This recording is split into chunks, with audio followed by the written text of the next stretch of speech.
আসসালামু আলাইকুম রহমতুল্লাহি ওয়া বারাকাতুহু। আলহামদুলিল্লাহি ওয়াহদাহু ওয়াসসালাতু ওয়াসসালামু আলা মান লা নাবিয়্যা বা'দাহু।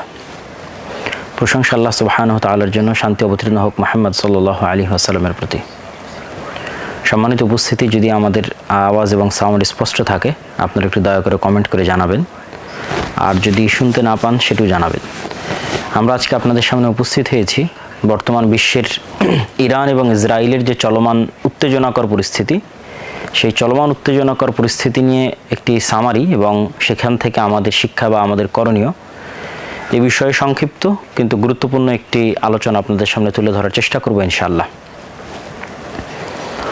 ইরান এবং ইসরায়েলের যে চলমান উত্তেজনা, এটি গত কয়েক দশক ধরে শুধুমাত্র পাল্টা হুমকি এবং ধমকি অথবা হম্বি এবং তম্বির মধ্যেই সীমাবদ্ধ ছিল। কখনো কখনো মাঝে মধ্যে টুকটাক হামলা হলেও সেটি যে উভয় পক্ষের আন্ডারস্ট্যান্ডিং বা বোঝাপড়ার মাধ্যমে পরিচালিত হতো, সেটিও এক প্রকার স্পষ্ট। যার ফলশ্রুতিতে বিশ্লেষক মহলে অনেকেই মনে করতেন যে ইরান এবং ইসরায়েলের যে দ্বন্দ্ব, এটি আসলে বাহ্যিকভাবে দ্বন্দ্ব দেখালেও গোপনে আসলে তাদের বন্ধুত্ব রয়েছে। তো এই ধারণাটিকে ভুল প্রমাণ করে গত 13ই জুন 2025 ইসরায়েলি টাইম ভোর 6:30টার দিকে ইসরায়েলের গোয়েন্দা সংস্থা মোসাদ এর সহযোগিতায় একই সাথে ইরানের অভ্যন্তরে পূর্ব থেকেই মজুদ রাখা ড্রোন এবং পূর্ব থেকেই মোসাদের গোয়েন্দা সংস্থা যারা কার্যক্রম পরিচালনা করতেছিল ইরানে, তাদের সহযোগিতার মাধ্যমে এবং ইসরায়েলের ফাইটার জেটের মাধ্যমে এই উভয় শক্তিকে একত্রিত করে এক ভয়ঙ্কর এবং ভয়াবহ হামলা পরিচালনা করা হয়। যেই হামলার ভয়াবহতা আপনি ধারণা করতে পারবেন যে একটা বাহিনীর সেনাপ্রধান, শুধু একটা বাহিনী নয়, ইরানের সেনাবাহিনী, ইরানের আইজিআরসি, এরকম বড় বড় বাহিনীর যারা প্রধান আছে, টপ লেভেলের যারা সামরিক কর্মকর্তা আছে, তাদের সকলকে এবং বলা যায় যে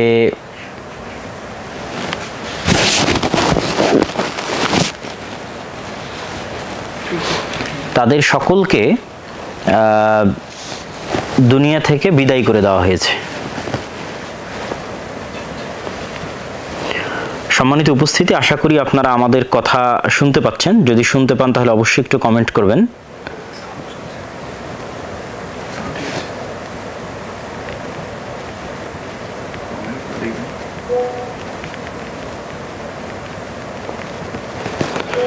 আলহামদুলিল্লাহ, আপনারা শুনতে পাচ্ছেন, সেটি আমরা জানতে পারলাম। জি, তো এই হামলার পাল্টা উত্তরে প্রথম দিকে অবশ্যই কোনো না কোনো মাধ্যমে ইরানের যে ডিফেন্স সিস্টেম ছিল, এয়ার ডিফেন্স সিস্টেম, সেটিকে অবশ্যই অকেজো করা হয়েছিল এবং যার ফলশ্রুতিতে এতটি সফল হামলা তারা পরিচালনা করতে সক্ষম হয়েছে। পরবর্তীতে ইরানও তার পাল্টা হামলা করা শুরু করে। ইরান ড্রোনের মাধ্যমে হামলা শুরু করে, পরবর্তীতে ধীরে ধীরে মিসাইল, হাইপারসনিক মিসাইল, দূরপাল্লার ক্ষেপণাস্ত্র এবং ইসরায়েলের তেল আবিব, হাইফা ইত্যাদি নগরীতে হামলা করার মাধ্যমে ইরানও তার পাল্টা যে আক্রমণ সেটা অব্যাহত রেখেছে।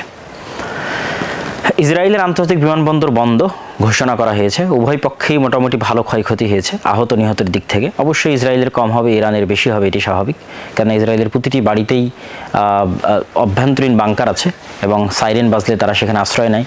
ইসরায়েলের আয়রন ডোম যে আকাশ প্রতিরক্ষা ব্যবস্থা, এটি অত্যন্ত উন্নত প্রযুক্তির এবং আমেরিকার নিজস্ব সাপোর্ট আছে। আমেরিকা যদিও বলতেছে আমরা সরাসরি এই যুদ্ধে আক্রমণে অংশগ্রহণ করছি না, তবে ইসরায়েলকে ডিফেন্স করার জন্য আমরা সাথে আছি।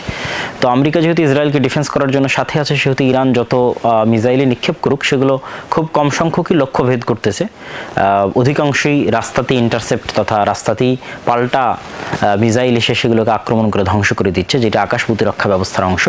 তো সেহেতু ইসরায়েলের ক্ষয়ক্ষতি কম হবে এবং ইরানের ক্ষয়ক্ষতি বেশি হবে, এটি স্বাভাবিক। যদি ইরানের পক্ষ থেকে যে দাবি করা হয়েছে যে ফাইটার জেট 35 এটি ধ্বংস করা হয়েছে, এটির আসলে এখন পর্যন্ত কোনো স্পষ্ট প্রমাণ পাওয়া যায়নি।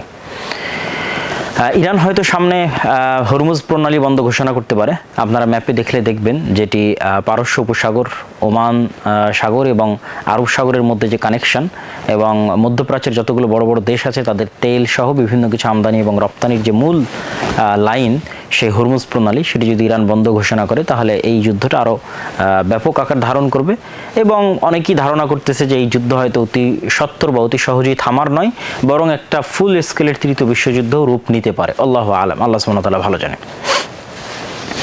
আমরা যদি বর্তমান পরিস্থিতিটা একটু বুঝতে চাই, প্রেক্ষাপটটা বুঝতে চাই, তাহলে আমাদের কিছু জানা থাকা দরকার। যেহেতু এখানে অধিকাংশ বিশ্বের মুসলমানের হচ্ছে সুন্নি মুসলমান, আর ইরান একটি শিয়া অধ্যুষিত রাষ্ট্র, আবার ইসরায়েল হচ্ছে একটি ইহুদি কেন্দ্রিক একটা রাষ্ট্র, সেহেতু এই জায়গায় আসলে মুসলমানদের ভূমিকা কি হবে, বিশেষ করে সুন্নি মুসলমানদের, তারা অনেকেই হতবিহ্বল বা হয়তো চিন্তা করতে পারতেছে না বা ধারণা করতে পারতেছে না সে খুশি হবে না আনন্দিত হবে না দুঃখিত হবে না কষ্ট পাবে, কাকে সাপোর্ট দিবে, এইরকম একটা দ্বিধাদ্বন্দ্বের মধ্যে আছে। ফলত প্রেক্ষাপটটা আমাদের জানা দরকার। প্রেক্ষাপটটা তুলে ধরার জন্য আমি আপনাদের সামনে এতটুকু বলতে পারি যে ইরান এবং ইসরায়েলের মধ্যে অনেক বিষয়ে মিল আছে। সেই মিলটা হচ্ছে, ইরান যেমন একটি ধর্মভিত্তিক রাষ্ট্র, শিয়া ধর্মভিত্তিক, ইসরায়েলও ঠিক একটি ধর্মভিত্তিক রাষ্ট্র, ইহুদি ধর্মভিত্তিক।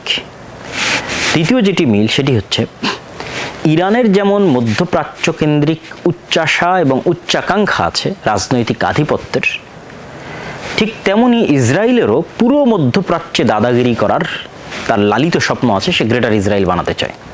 তাহলে দুইজনের লক্ষ্য উদ্দেশ্য সেম, দুইজনই মধ্যপ্রাচ্যের সবচেয়ে শক্তিশালী প্রভাবশালী পাওয়ারে পরিণত হতে চায়, যেটাকে আপনারা পাওয়ার ডাইনামিক্স বলতে পারেন। এবং উভয়ই যে আসলে মধ্যপ্রাচ্যের পাওয়ারে নিজেদের সর্বোচ্চ স্থানে রাখতে চায়, এটির অনেকগুলো প্রমাণও আছে। যেমন ইরান অসংখ্য সুন্নি রাষ্ট্রে প্রক্সি যুদ্ধ পরিচালনা করেছে, এগুলো ধারণাপ্রসূত কোনো কথা নয়, বাস্তব সত্য। যেমন সিরিয়ার বাশার আল আসাদকে টিকিয়ে রাখার জন্য কাসেম সোলাইমানি সহ অসংখ্য শিয়া যারা মিলিশিয়া গ্রুপ আছে তাদের ব্যাপক অবদান আছে, এবং তাদের হাতে বর্তমান সিরিয়ার যারা অধিকাংশ মুসলমান সুন্নি মুসলমান তাদের রক্তে তাদের হাত রঞ্জিত। এইটা কোনো কাল্পনিক কথা নয়, এটা একটা সত্য ঐতিহাসিক বাস্তব সত্য ঘটনা। তো বাশার আল আসাদের পরাজয় ছিল মূলত ইরানের মধ্যপ্রাচ্যে তার যে শক্তিশালী হওয়ার যে উচ্চাভিলাষ, সে উচ্চাভিলাষের একটি পতন। ঠিক হিজবুল্লাহর মাধ্যমে প্রক্সি ওয়ার, হুথিদের মাধ্যমে প্রক্সি ওয়ার, এগুলো প্রত্যেকটাই ইরানের যে মিলিশিয়া গ্রুপগুলো, এগুলো ছিল ইরানের নিজস্ব রাজনৈতিক আধিপত্য বিস্তারের একটি ধ্যান এবং ধারণা বা চিন্তা বা চেষ্টা। ঠিক ইসরায়েলও চায় যে সে মধ্যপ্রাচ্যের সবচেয়ে শক্তিশালী পাওয়ারফুল কান্ট্রি হবে, যেটা আমরা দেখি যে ইসরায়েল তার কোনো শত্রু যদি, এটা শুধু ইসরায়েল না, ইসরায়েল এবং আমেরিকার যে নিজস্ব ওয়ার্ল্ড অর্ডার আছে, সেই নিজস্ব ওয়ার্ল্ড অর্ডার বিশ্ব ব্যবস্থা, এই বিশ্ব ব্যবস্থায় যদি তারা কাউকে শত্রু বা তাদের চাইতে কাউকে শক্তিশালী, তাদের জ্ঞান এবং প্রযুক্তি কারো কাছে চলে যাচ্ছে, এরকম যদি কোনো ধ্যান ধারণা বা সন্দেহ তাদের অন্তরে তৈরি হয়, তাহলে তারা আসলে দেখে না কে শিয়া, কে সুন্নি, কে খ্রিস্টান। তাদের ওয়ার্ল্ড অর্ডারের জন্য যেই হুমকি হবে তারা তাকে টার্গেট করবে। এবং এটার সবচেয়ে জ্বলন্ত উদাহরণ আপনাদের সামনে আছে সোভিয়েত ইউনিয়ন। সোভিয়েত ইউনিয়ন যখন আফগানিস্তান দখল করে নিল, তখন এই আমেরিকাই তালেবানদের, আল কায়দাদের, পাকিস্তানের, তাদেরকে অস্ত্র দিয়ে সহযোগিতা করে তাদেরকে সোভিয়েত ইউনিয়নের বিরুদ্ধে যুদ্ধে সহযোগিতা করলো। পরবর্তীতে মুজাহিদেরা যুদ্ধে বিজয় লাভ করে যখন অস্থিতিশীল অবস্থা থেকে একটা স্থিতিশীল অবস্থায় চলে গেল দেশ, ইমারাত ইসলামিয়ার মাধ্যমে, যেটা আমেরিকা কল্পনা করেনি যে এত দ্রুত একটা দেশ অস্থিতিশীল থেকে স্থিতিশীল হবে। তো স্থিতিশীল অবস্থায় চলে গিয়ে যখন আবার ইসলামী শক্তির উত্থান ঘটতে লাগলো আফগানিস্তানে, তখন সেটাকেও তারা তাদের ওয়ার্ল্ড অর্ডারের জন্য থ্রেট মনে করলো, এবং তাদেরই লালিত পালিত, তাদের অর্থ, তাদের অস্ত্র দিয়ে লালিত পালিত মুজাহিদদের বিরুদ্ধে তারাই আবার আক্রমণ শুরু করলো। তাহলে এখানে এই আফগানিস্তানে আপনি প্রমাণ পাচ্ছেন যে আসলে আমেরিকা বা ইসরায়েল দেখে না যে কে খ্রিস্টান, কে ইহুদি, কে শিয়া, এটা দেখে না। তার ওয়ার্ল্ড অর্ডারের জন্য যে থ্রেট, তাকে তারা পৃথিবীর অস্তিত্ব থেকে মুছে দেবে। ঠিক ইরাকের ক্ষেত্রে দেখেন, ইরাকে বলা যায় 2001 সালে যে হামলা, 2003 সালে যে হামলা ইরাকে চালানো হয়, আর আফগানিস্তানে চালানো হয় 2001-এ, আর 2003-এ হচ্ছে ইরাকে। তো এই সাদ্দাম হোসেনের সাথেই কিন্তু 80-র দশকে, 1980 থেকে 1988 সাল পর্যন্ত সাদ্দাম হোসেনের সাথে বর্তমান ইরানের যুদ্ধ চলেছে প্রায় 10 বছর। এবং সেই শত্রুতার কারণে, তথা ইরাক এবং ইরানের ধর্মীয় শত্রুতা অথবা আরব এবং পারস্য জাতীয়তাবাদের শত্রুতার কারণে আমেরিকা যখন ইরাকের উপর আক্রমণ চালায়, তখন কিন্তু ইরান প্রত্যক্ষ এবং পরোক্ষ সহযোগিতা করেছে, সে কিন্তু আক্রমণে বাধা দেয়নি। এবং আমরা দেখেছি আমাদের চোখের সামনে ঈদুল আজহার দিন সাদ্দাম হোসেনকে ফাঁসি দিয়ে হত্যা করা হয়েছে। ঠিক তেমনি লিবিয়া তার যে তেল শোধনাগারগুলো ছিল সেগুলোতে অযাচিত হস্তক্ষেপ বা স্বাধীন তেল উত্তোলনের সুযোগ যে আমেরিকার ওয়ার্ল্ড অর্ডার আছে তাদেরকে দিচ্ছিল না, ফলত তাকেও রাস্তা থেকে সরানো জরুরি ছিল। এবং 2011-তে যখন লিবিয়ার গৃহযুদ্ধ শুরু হলো, তার ফলশ্রুতিতে মুয়াম্মার আল গাদ্দাফি কিন্তু দুনিয়া থেকে বিদায় নিয়েছে। এখন সিরিয়া বলেন, লিবিয়া বলেন, ইরাকের বলেন, এই বিশাল ভূখণ্ডের তেলের খনি এখন পাশ্চাত্য প্রভুদের জন্য এক প্রকার উন্মুক্ত। এবং ইউরোপের যে রাশিয়ার উপর যে নির্ভরশীলতা সেটি কমানোর জন্য রাশিয়া এবং ইউক্রেন যুদ্ধটাও কিন্তু প্রমাণ করে যে আসলে কে কোন ধর্মের সেটি বিষয় নয়, আমার আধিপত্যের জন্য যে শত্রু আমি তার সাথে শত্রুতা করব। এই কারণে রাশিয়াকে ইউক্রেন যুদ্ধে ব্যস্ত রাখা আছে, যেন সেখানেই রাশিয়া তার শক্তিকে ক্ষয় করে ফেলে, তার শক্তিকে শেষ করে ফেলে। এবং রাশিয়া অলরেডি তার শক্তি কিন্তু ইউক্রেন যুদ্ধের পিছনে ক্ষয় হয়ে যাচ্ছে। তো রাশিয়ার উপর ইউরোপের যে নির্ভরশীলতা, গ্যাস কেন্দ্রিক নির্ভরশীলতা, এই নির্ভরশীলতা কমানোর জন্য যারা ইউরোপের দেশে থাকেন তারা খুব ভালোভাবেই জানেন যে ইউরোপে শীতপ্রবণ দেশ, সেখানে প্রচুর পরিমাণে হিটার চালানোর জন্য গ্যাসের প্রয়োজন হয়। তো সেই গ্যাসের নির্ভরশীলতা ইউরোপের উপর কমানোর জন্য যদি কাতার বা এই ধরনের দেশ থেকে গ্যাস নিয়ে যেতে হয়, তাহলে আপনাকে সিরিয়া এবং তুরস্কের মধ্যে দিয়ে পাইপ লাইন তৈরি করে নিয়ে যেতে হবে। সেই পাইপ লাইনটা সিরিয়ায় আমেরিকার পক্ষের সরকার তৈরি না হওয়া পর্যন্ত কিন্তু সেটি নিয়ে যাওয়া সম্ভব ছিল না। দেখা যাচ্ছে এই পাইপলাইন নিয়ে যেতে যদি তুরস্ক বাধা তৈরি করে, তাহলে ইরানের পরবর্তী টার্গেটে তুরস্ক পরিণত হবে, তথা ইরানের পরবর্তী যাকে ধরা হবে সে হচ্ছে তুরস্ক। তো সম্মানিত উপস্থিতি, আমি যেটি বোঝাতে চাচ্ছিলাম সেটি হচ্ছে এখানে ইরান এবং ইসরায়েলের মধ্যে যে যুদ্ধটা চলতেছে এটি আসলে কিসের যুদ্ধ? এটি পাওয়ার ডাইনামিক্স। এটি এরকম না যে হ্যাঁ শিয়া সুন্নিদের খুব ভালোবাসে ইরান, এই জন্য সে ইসরায়েলের প্রতি আক্রমণ করতেছে, সে মসজিদ আকসা মুক্ত করতে চায় এই জন্য ইসরায়েলের প্রতি আক্রমণ করতেছে, সে গাজাকে মুক্ত করতে চায় এই জন্য ইসরায়েলের প্রতি আক্রমণ করতেছে, এরকম না। বিষয়টা এরকম নয়। এরকম হলে যখন গাজার মানুষ ক্ষুধার্ত ছিল, ঠিক আছে, তাদের কাছে খাবার যাচ্ছিল না, পরাজিত ছিল, হামাসের বাঁচার কোনো রাস্তা ছিল না, তখনই যুদ্ধ শুরু হয়ে যেত, কিন্তু তখন হয়নি। ঠিক ইসরায়েলও যে সৌদি, কুয়েত, কাতার, বাহরাইন তাদেরকে রক্ষা করবে এই জন্য সে ইরানকে ধ্বংস করতেছে, ইরানের পরমাণু অস্ত্রের যেন মালিক না হয় এই নিয়াতে সে চেষ্টা করতেছে, এটিও কিন্তু না। তারা আসলে দুইজনই মধ্যপ্রাচ্যের প্রভু হতে চায়, একজন ইহুদি ধর্মকেন্দ্রিক এবং আরেকজন শিয়া ধর্মকেন্দ্রিক, এবং দুইজনই মধ্যপ্রাচ্যে অবস্থিত অন্য দেশগুলোকে শত্রু জ্ঞান করে। আমি জানি না মধ্যপ্রাচ্যের অন্য দেশেরা এই নলেজটুকু তারা রাখে কিনা যে আসলে ইসরায়েলও তাদেরকে শত্রু জ্ঞান করে এবং ইরানও তাদেরকে শত্রু জ্ঞান করে। এখানে যেই আসলে টিকে যাবে সে পরবর্তীতে এই পুরো মধ্যপ্রাচ্যে আধিপত্য বিস্তার করবে। তো মধ্যপ্রাচ্যে আধিপত্য বিস্তারের একটা ধর্মভিত্তিক রাজনৈতিক দ্বন্দ্ব হচ্ছে ইরান এবং ইসরায়েলের এই দ্বন্দ্ব। এবং ইরান এবং ইসরায়েলের এই দ্বন্দ্বে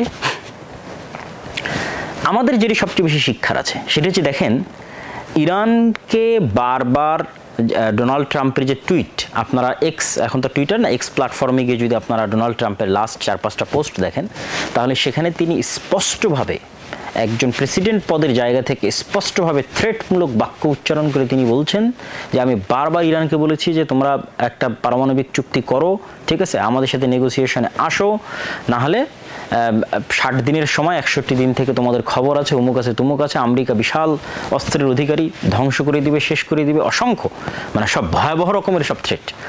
তাহলে সারমর্ম কথা কি, ইরানের যে পারমাণবিক যে প্রযুক্তি অর্জনের যে অভিলাষ সেটি যেন পূরণ না হয়। ইরাকের সাদ্দাম হোসেনও কিন্তু সে অভিলাষ করেছিল, তাকে কিন্তু ধ্বংস করে দেওয়া হয়েছে। তাহলে বিষয়টা কি বোঝাচ্ছে যে বর্তমান পৃথিবীতে কিন্তু প্রযুক্তির যুদ্ধ চলতেছে, জ্ঞানের যুদ্ধ চলতেছে, যে আপনি পারমাণবিক বম কিভাবে বানায় এই জ্ঞান এবং এই প্রযুক্তিটা আপনি অর্জন করবেন এটা পৃথিবীর কেউ সহ্য করতেছে না। সে আপনি ইহুদি হন, খ্রিস্টান হন, বৌদ্ধ হন, সেটা পরের বিষয়, কিন্তু আপনি যেন এই জ্ঞান না পান। এর আরেকটা আপনাদেরকে উদাহরণ দেই, যেমন ধরেন চায়না যেন চিপ বা সেমিকন্ডাক্টরের যে নলেজ এটাতে যেন টপ লেভেলে না পৌঁছতে পারে, এই জন্য চায়নার উপর কিন্তু এই কেন্দ্রিক নিষেধাজ্ঞা দেওয়া আছে। এরকম বলা যায় 7 থেকে 8টা টপ লেভেলের প্রযুক্তি এবং টেকনোলজি আছে যেটা আমেরিকা চায় না যে অন্য কেউ এই প্রযুক্তি পরিপূর্ণরূপে তার কাছে চলে যাক। তার মধ্যে যেমন পারমাণবিক প্রযুক্তি আছে, মিসাইল অ্যান্ড ডিফেন্স সিস্টেম আছে, ঠিক তেমনি এআই এবং সাইবার ইন্টেলিজেন্স প্রযুক্তি আছে, স্টিলথ টেকনোলজি, এই যে স্টিলথ ফাইটার জেটের কথা বলা হচ্ছে 35, এই স্টিলথ টেকনোলজি হচ্ছে রাডারকে ফাঁকি দেওয়ার টেকনোলজি। এই টেকনোলজি অন্য কেউ পেয়ে নিক এটা কখনোই আমেরিকা চায় না। ঠিক তেমনি সেমিকন্ডাক্টর এবং চিপ তৈরির যে প্রযুক্তি, এনভিডিয়া বা ইন্টেল এরকম আমেরিকান যে কোম্পানিগুলো আছে তারাই টপ লেভেলের। আমাদের মোবাইলের মধ্যে যে চিপ থাকে, কম্পিউটার এবং ল্যাপটপের মধ্যে থাকে, এটা কিন্তু পুরোপুরি আমেরিকার একচ্ছত্র নিয়ন্ত্রণে, যেটার 50% তৈরি হয় তাইওয়ানে। তাইওয়ানের সাথে চায়নার দ্বন্দ্বটা কিন্তু এই কেন্দ্রিক। তথা আমি আপনাদের যেটি বুঝাতে চাচ্ছি যে পুরো পৃথিবীতে বর্তমান যে যুদ্ধটা চলতেছে, ইরান এবং ইসরায়েলের যে যুদ্ধ চলছে, এটা জ্ঞানের যুদ্ধ, এটা প্রযুক্তির যুদ্ধ। এবং জ্ঞান এবং প্রযুক্তিতে যে এগিয়ে ক্ষমতা তার হাতে। রাশিয়ার সাথে যে দ্বন্দ্ব, চায়নার সাথে যে দ্বন্দ্ব, এটা জ্ঞান এবং প্রযুক্তির দ্বন্দ্ব। কিন্তু দুঃখজনক হলেও সত্য যে আমরা মুসলমানেরা কিন্তু সেই জ্ঞান এবং প্রযুক্তি থেকে অনেক অনেক পিছিয়ে আছি। এবং আরেকটা বিষয়ে আমরা পিছিয়ে আছি, একে তো আমরা জ্ঞান এবং প্রযুক্তি থেকে মুসলমানেরা পিছিয়ে আছি, এবং আরেকটা বিষয় আমরা সবচেয়ে বেশি পিছিয়ে আছি, সেটি হচ্ছে দেখেন যে অপারেশন ইসরায়েল পরিচালনা করছে, এই অপারেশনের নাম ইসরায়েল দিয়েছে রাইজিং লায়ন। এবং এই অপারেশনের নাম যখন সে দেয় তখন সে তাদের যে তাওরাহ বা ওল্ড টেস্টামেন্ট যেটাকে আমরা বলি, হিব্রু ভাষায় লেখা, সেটার বুক অফ নাম্বারসের একটা শ্লোক, সেই শ্লোক থেকে সেই নামটা নিয়েছে। যে শ্লোকের বাংলা অনুবাদ হচ্ছে, দেখো এই জাতি একটি মহান সিংহের মতো উঠে দাঁড়াবে এবং যে তরুণ সিংহের মতো নিজেকে উদ্দীপ্ত করবে, সে শিকার না খাওয়া পর্যন্ত বিশ্রাম নেবে না এবং নিহতদের রক্ত না পান করা পর্যন্ত থামবে না। এবং এই নামকরণ করার পর সেই নামটা চিঠিতে চিরকুটে লিখে, তারা যে লিখিত চিঠি আল্লাহর কাছে পাঠায়, সৃষ্টিকর্তার কাছে পাঠায়, সেটা মসজিদ আল আকসার যে ওয়েস্টার্ন ওয়াল আছে, সেই ওয়েস্টার্ন ওয়ালকে তারা সবচেয়ে পবিত্র মনে করে। সেই ওয়েস্টার্ন ওয়ালে এই লিখিত চিরকুট লিখে বেঞ্জামিন নেতানিয়াহু ওই চিরকুট নিক্ষেপ করে ফেলে সেই ছবিটা সে সংবাদ মাধ্যমে প্রকাশ করেছে এবং তারপরে সেই অভিযান শুরু করেছে। তাহলে তাদের অভিযানের সাথে তাদের ধর্ম এবং ধর্মগ্রন্থের কি গভীর সম্পর্ক আছে সেটি কিন্তু আমরা চিন্তাতেও আনি না।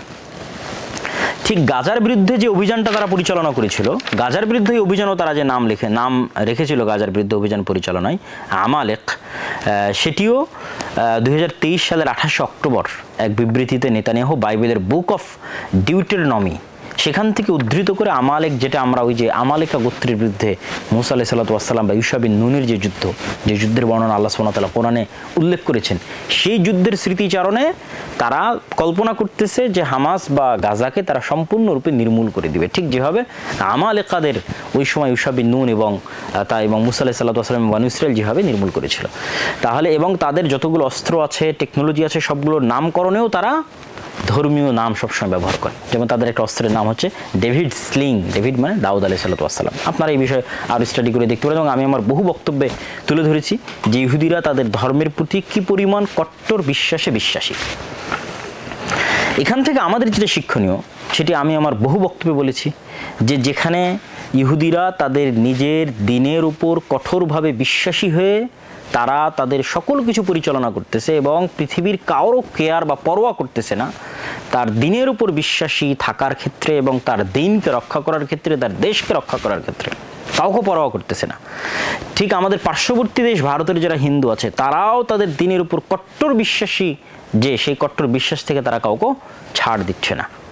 কিন্তু আমরা মুসলমানেরা পরস্পরে প্রতিযোগিতা করতেছি যে কে কত বড় সেকুলার আর কে কত বড় অসাম্প্রদায়িক সেটি তুলে ধরার জন্য।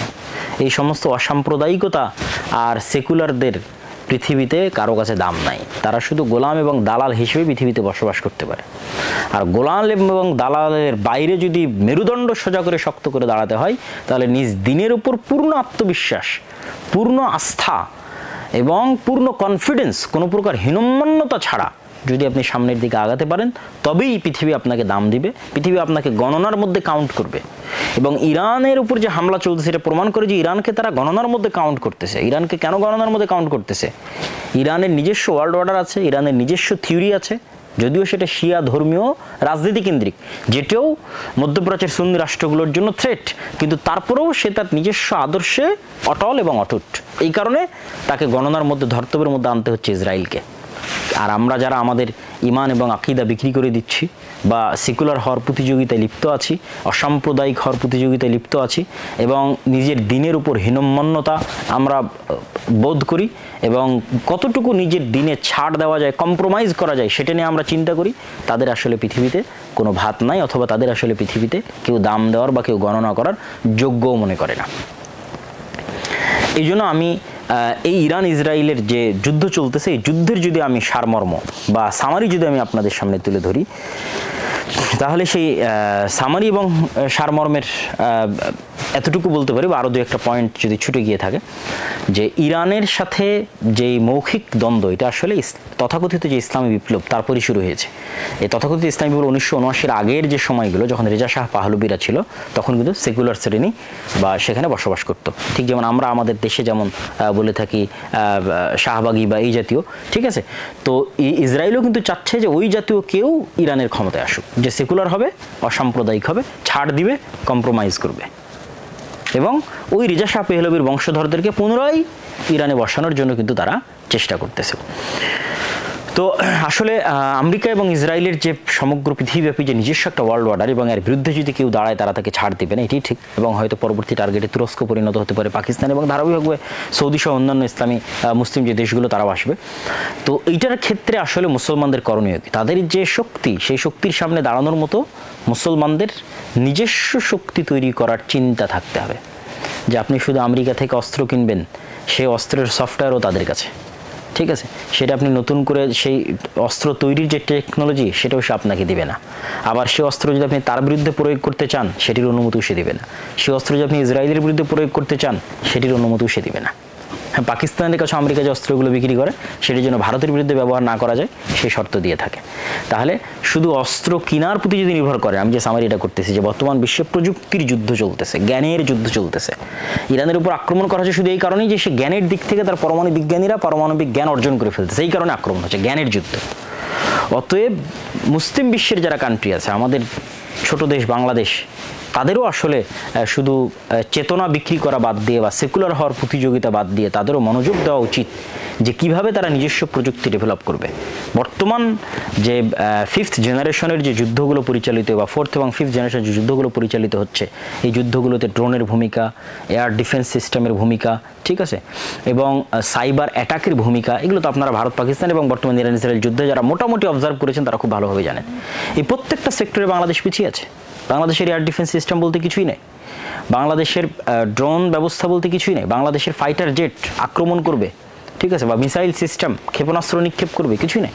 এগুলো প্রত্যেকটাতে আমরা পিছিয়ে আছি।